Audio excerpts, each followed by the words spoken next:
Well, for instance, I've always said the Swiss Army knife that I hid, put away in a cupboard. There's only one person that would have found it, and that was Patsy Ramsey, and they found it in the room where they found JONBENET.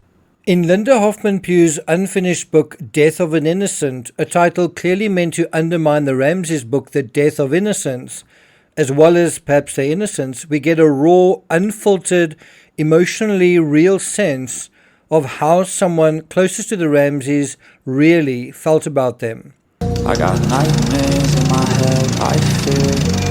Thoughts build up until I can't feel. My mind fills up into a creature, and it haunts me somewhere much deeper. I got nightmares in my head, I fear. Hello and welcome to True Crime Rocket Science, the most authentic voice in true crime. Well, we're going to listen to the housekeeper's voice and get her version of events in her own words from chapter 1 of her book, The Death of an Innocent. And so let's go straight to that. And she writes, who killed JONBENET Ramsey? How did she die? Those are the answers most Americans want answered, and I can answer them. In fact, I am one of only 3 people who knows the answer to the terrible question, who killed JONBENET Ramsey? Okay, don't you mean 4 people, Linda Hoffman? Or perhaps the housekeeper has accepted either that Burke was asleep throughout the events and wouldn't know anything about them, or that in order to publish a book without a lawsuit, Burke needed to be kept out of it entirely. Anyway, she goes on to write, and who are the other 2 people who know the answer? John and Patsy Ramsey, the parents of JONBENET Ramsey. And there's a reason why we know who killed JONBENET. Unlike other authors who have written books about the case before us, we were actually part of the Ramsey household, right up until the day JONBENET died. Now, that is actually very true. The only person that was part of the household, but not necessarily a Ramsey, was Linda Hoffman Pugh. And no matter what you say about her insight into this case, her testimony to the grand jury was definitely significant, important, and probably seriously undermined the intruder theory. She goes on to write, but I also know who killed JONBENET Ramsey because I saw John and Patsy Ramsey in their private, unguarded moments, and because I took care of JONBENET as if she were my own child. And this is actually very important, that there was someone inside that house that saw, observed, and got to know the Ramseys in their private, unguarded moments. And so whatever this housekeeper says, whatever her assessment is, there is a lot of value in other aspects that she may not even be aware of in terms of things like family dynamics. Now, you can also get a sense that the housekeeper has had her story suppressed for a long time. And now she's gagging to tell her story. But unfortunately, gagging so much, she's absolutely convinced she's right. She's so desperate to tell her story, she's not really thinking critically about any potential flaws to her story. She goes on to write, but now, because the police have failed miserably in solving the mystery of JONBENET's death, I feel that it is finally time for me to come forward and tell my story. It's a frightening story with a terrible secret. The secret is this. I have no mouth and I must scream. That's right. I have no mouth and I must scream. I have no mouth and yet I must scream the name of JONBENET's killer at the top of my lungs to the rest of the world. Well, before we get to the rest of her writings in that chapter, if you haven't already subscribed to my channel, please do. Again, just a reminder to watch out for a copycat channel that is trying to use my work as its own. It's got about 2,000 subscribers. It's using an AI rendered voice. And if you haven't been able to recognize my work, well then I'm not sure if you stand much chance of solving this case. You know, if you can't recognize a simple deception like that. If you are recognizing it, please don't continue to support that channel. If you find this analysis worthwhile, please hit the thanks button and let's get started. So, is the housekeeper right? Well, let's go through it. She writes, try to imagine what it is like to know who killed JONBENET Ramsey and yet have no one to listen to you or help you do anything about it. That is part of the terrible secret. No one will help me, not the police, not the district attorney, not even a federal judge. And yet I know who killed JonBenet Ramsey just as surely as if I'd been there in that dark, awful wine cellar with her and witnessed her murder. And so she obviously thinks that JonBenet was killed in the wine cellar. Okay, Linda, let's hear it. What do you think happened? And so she says, I will tell you what happened on that dreadful Christmas night, if you will listen. That is a little weird, isn't it? Linda Hoffman is telling us to listen. Listen carefully. The same two words the ransom note opens with. And that brings us to 5 trouble in paradise insights from the Ramsey housekeeper. Number 1, didn't show affection. Again, this is quoting from her narrative. While working for the Ramsey family as a housekeeper, I was able to see the interaction between John and Patsy. In the 14 months I was there, that's over a year and 2 months, they never once showed the slightest affection for one another. That's quite a serious allegation, isn't it? She said, I never once saw them embrace. I never once saw them hold hands.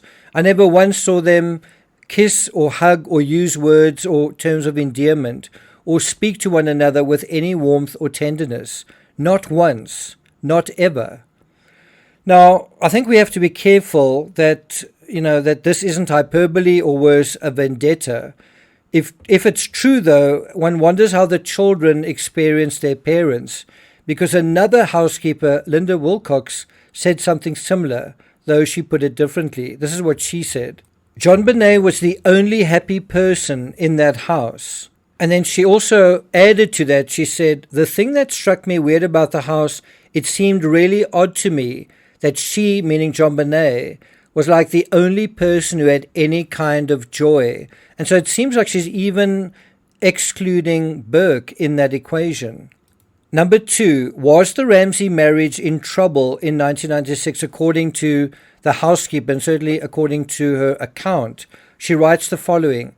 In fact, I don't think I've ever been around a married couple who looked so uncomfortable together. And we have dealt with the fact that John was very private, very reserved, and Patsy very extroverted, very extravagant.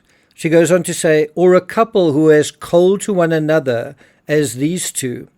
Again, easy to dismiss, but another housekeeper expressed a similar sentiment, where Linda Wilcox said, the relationship was amiable and polite for the most part. It was a business relationship. They weren't affectionate. They didn't act like a married couple. If I had seen them anywhere else, I would have assumed they were business associates. That's pretty much how it was. She was like his secretary, not his wife. That's from Linda Wilcox. Then Linda Hoffman-Pugh goes on to say, there were times when I would not have been surprised to come to work, in other words, to come to the Ramsey home, and find that John and Patsy Ramsey had filed for divorce. Now, if this is true, and if there is this possibility that one of the Ramseys committed this crime, and I know there's someone who believes very strongly that it was Patsy, if John and Patsy weren't really getting along to begin with, why on earth wouldn't he file for divorce and kind of kick her out? If he'd literally killed one of his own children and humiliated him in this way and betrayed him in this way, right? And so if there wasn't very much holding the marriage together and JonBenet died at the hand of the other parent, why on earth would the innocent parent try to protect the guilty parent? Anyway, Linda Wilcox also goes on to say just that same thing, that it wasn't an affectionate relationship. Number 3, what about sex?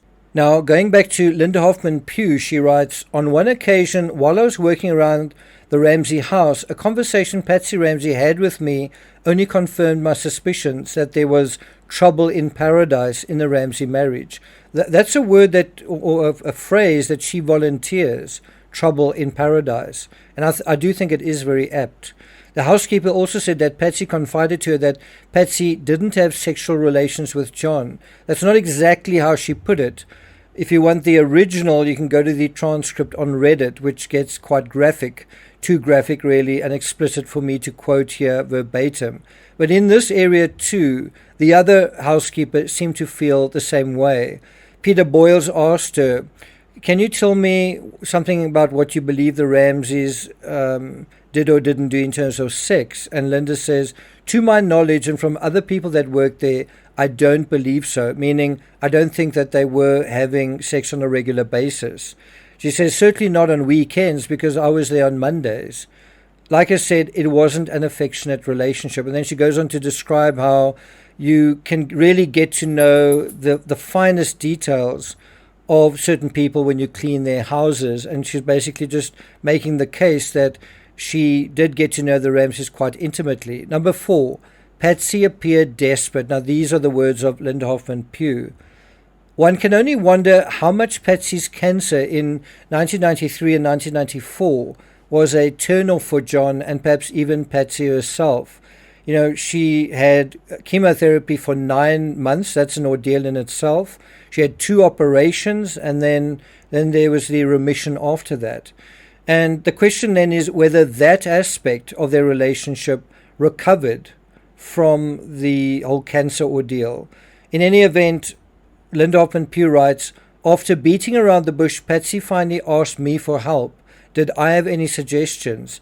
Patsy appeared desperate. I was astonished.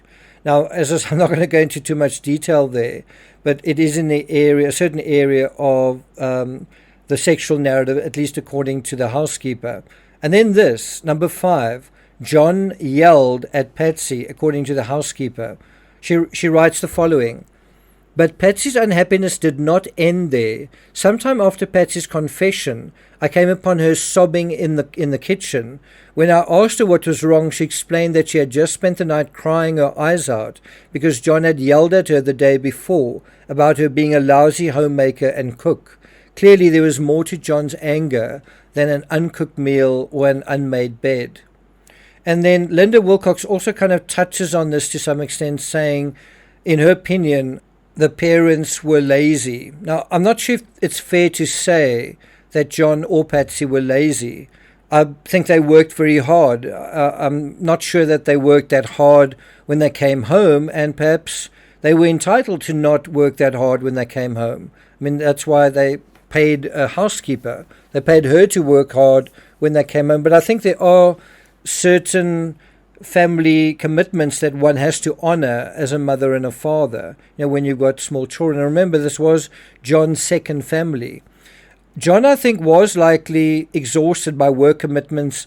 I think he was working very hard to get Access Graphics to where he got it in 1996. And Patsy perhaps was exhausted by cancer.